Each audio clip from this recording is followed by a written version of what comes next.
Hi everybody, I'm Blue, and today, in honor of YouTube deciding in the last video that a certain mummy had to be the thumbnail, I've decided to follow through and do a Fool's Gold Sands video.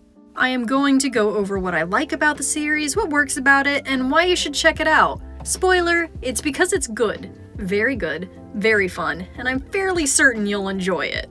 But okay, let's start with what is it? Fool's Gold Sands is a D&D podcast. Like so many other D&D podcasts out there, you've got a group that plays at a table and they tell their story. But while there's so many out there doing something very similar, I find that the Fool's Gold team with their approach is particularly unique, and it makes a more enjoyable experience in my personal opinion. And we've got to talk about the characters, right? So let's start with Kor. He's a big blue demon who is up on the surface doing the bidding of his god. He was specifically made for this purpose and is going to do his best, even though he's in an environment that he's really not particularly confident in. Luckily, with the help of his icy magic, he can survive in the desert terrain. And we also have Rooster, a loud, enthusiastic, optimistic character who is just looking for a good time, and specifically following his favorite hobby, sand sailing. That's right, sand sailing. It's like normal sailing, but on the sand. And we catch him in the middle of a heated battle with his rival before he crosses paths with Kor. And there you go, there's your main cast. Those are the two player characters. It's a very small group, and I feel like that works to their advantage. When you're playing with a group that small, of course, it's in your best interest to make the two characters that get along with each other, because you're gonna be stuck together for a hot minute. In a larger group, you can have that one character who's aloof and kind of on their own and doesn't really have anything to do with the group because they're so wrapped up in their own tragedies. But we don't have time for that here. Instead, the two of them become quick friends, and Rooster's enthusiasm is 100% infectious, grabbing a hold of not just Kor, but the audience as well. After their first meeting, it's your typical D&D fanfare, your campaign where characters go from town to town and situation to situation, dealing with whatever the scenario of the day is, eventually giving way to a deeper plotline waiting to be addressed just beneath the lighthearted surface. But if that's a typical D&D campaign and a fairly standard setup, then why do I think this one is so good? Why do I enjoy this so much? Some of this I touched on for the Nelthor video that I did a little while ago, but I wanted an opportunity to dig into it a little bit deeper, because what I love about this group so much is that the players and the GM are obviously good friends who not only want to tell a compelling story, they want to make something that they enjoy. Which has always been a guiding thing for the campaign, but here recently there was a moment where one of the players' choices sort of screwed over the other player. And you could tell in that moment that there was some very real and valid player frustration. So GM called the episode on a very good cliffhanger for the audience, and came back with a solution and a plan that got everybody back on the same page. And you would think that this is the opportunity in the story where everything has to change, everything gets darker and moodier.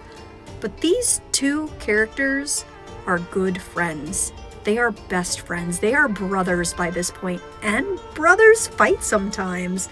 And where I don't think we're gonna get as much of the chaotic fun energy that we had at the beginning of the campaign, I was so happy to see that they weren't going to make this a turning point where everything goes sour. Because I love how comedic and positive this campaign is. Because when it's funny, it's really funny, and you will find yourself grinning ear to ear at some of the dumbest jokes you've ever heard, because it feels so in character, or because the other players start laughing so hard at it. It's just perfect.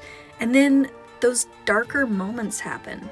A big reveal is dropped, or the status quo is changed forever, and all that joy and all of that laughter cracks like fragile glass. It doesn't give way, it doesn't buckle, it doesn't destroy everything that existed, but it just forms a tiny little crack. And as the campaign goes on, and they're back to their silly hijinks, those cracks are still there, and the GM Felix is so good at reminding the players what cracks have formed without killing the lighthearted moments forever. For me personally, I enjoy D&D podcasts much more for the interpersonal conflict, as well as seeing what creative world the GM has invented for their players. I feel like so often combat is really just bogged down by the rules, and the structure of it leads to an, okay, let's stand here for the next 2 hours and get absolutely nothing done, but we are gonna take down this one enemy.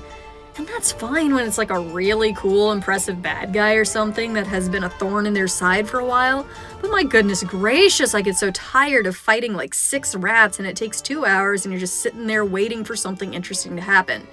This group seems to recognize that as well, or at least feel similar to the way that I do, because I have never seen a campaign be so momentum forward. The 2 players, Avery and Dingo, are creative type people, and they enjoy imagining the world in a very specific way, and they have their own ideas for what exists in this world and how to fill it. A lot of GMs spend so much time and care building a world that is so precise and intricate, they don't really have a lot of interest in letting their players necessarily jump in on a scripted event and add their own 2 cents. Felix, however, is all for their brand of chaos and actively encourages it from time to time, which adds to the world just in this really organic way that makes it feel capable of change. It also adds to the sense of camaraderie that is just always present at this table. They want to tell a good story for us, the audience, but you get the feeling that first and foremost, the joy of this story is for them. Little inside jokes that don't necessarily fit the setting appear from time to time. Little moments that you can tell as an inside joke that you just aren't quite privy to leak into the campaign. And I think it's all the better for it, because it just reinforces how much they love this game and how much they enjoy playing it together. This is their world and their story, and I'm so happy that they share it with us. All of that, and then throw in a couple of amazing and wonderful supporting NPCs and a fascinating blurring of demonic and genie lore, and this campaign just feels so unique and personal and organic in a way that I don't know what else to do except love it. Oh, and occasionally draw pictures, apparently. Which, speaking of, I guess I should talk about what I'm drawing, shouldn't I? This is the 2 main characters, Core and Rooster, trapped inside an hourglass. Time is running out. Time is running thin. Core feels his only choice is to return down below. Meanwhile, Rooster doesn't know what to do with himself except reach towards the only presence that has decided to be a constant in his life. Neither one is in a position where they are safe or where they are capable of saving themselves. But maybe, just maybe, before time runs out, they can save each other. Or at least I hope so. I'm not prepared for this campaign to have a sad ending. I just genuinely love these characters and I love the world that Felix has crafted. I love when they have ideas that don't quite fit the rules, but it's fun and it's creative and it's imaginative, so yes, of course we're going to do that. And I hope that they get to continue doing that until their story is completed. This is just a good group of people doing something that they love and enjoy, and I enjoy listening to anybody talk about something they're passionate about, and it rings throughout every single episode of Fool's Gold Sands. And if you're like me and you've seen a few too many D&D podcasts, or you're just kind of burnt out on the genre, I do recommend them for a fresh take on something that you're familiar with and that you still enjoy, just because of the way that their friendship builds naturally into the story. And if this sounds interesting to you at all, go check them out. I'll put a link in my description, but if you just type in Fool's Gold Sands, you should be able to find it.